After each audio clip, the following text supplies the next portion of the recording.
Hello everyone, Moshe the Electric Israeli and FSD. If you're new, please subscribe and help me change the world one electric car at a time. Thank you to all of my supporters. And if you're in the market to buy a Tesla car, please use my referral code. Follow me on X. Support this channel via Patreon. Much appreciated. So the other day we found out that Tesla laid off 10%. Now 10% is a lot. It's 14,000 people were laid off in Tesla force globally out of 140,000. Also, top two executives, Drew Baglino, head of engineering and engines, I believe, been in the company for about 18 years, and Rohan Patel, who in charge on public policy, depart the company. Now, companies laying off workers, that happens all the time. That's not new. Tesla doing it, it's not new also. Top executive departing, that's very, very normal and very routine, and sometimes it's very healthy. Not that these two individuals were dead weight on Tesla, not at all. They're amazing people. They did a great service and work for Tesla, but things happen. Now, why is that? There are a lot of factors. First of all, there is a slowdown in EV adoption throughout the world, and especially in the United States, compared to China and the Western world. It's lower than anybody else, okay? The first quarter deliveries of Tesla and BYD, the top two producers of electric cars, were ugly. There's no way to sugarcoat this at all.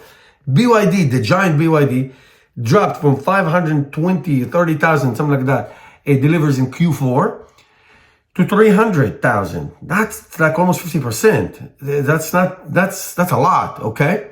Tesla also, for the first time, did not grow year over year from Q1 23 to Q1 24, and a tremendous reduction between Q4 to Q1 to 385, 387, something like that. So these are the numbers. They are not good numbers. They're ugly numbers. However, traditionally in the auto world, Q1 is never good. Q4 is excellent, and everybody had excellent Q4 last year. So it is possible that Tesla will not grow this year at all. If they are lucky, they will deliver the same amount of cars this year.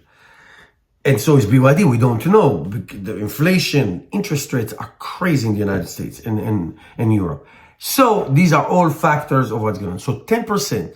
Who are these people? Probably from all over the sales and anything that, as Elon Musk described, a lot of duplicates. Because the company gets so big, sometimes you are like lost in the forest.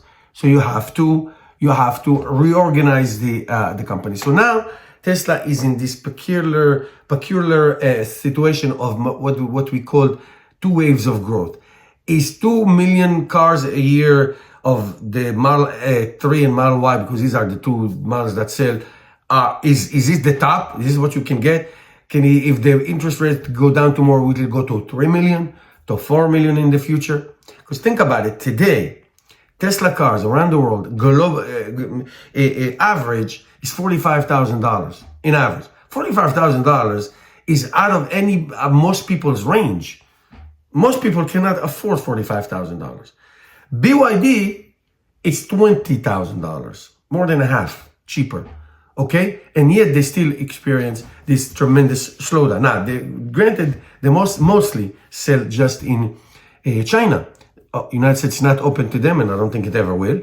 And of course, Europe, not as much open as let's say, the Middle East or Australia or something like that. So basically, this is where they are.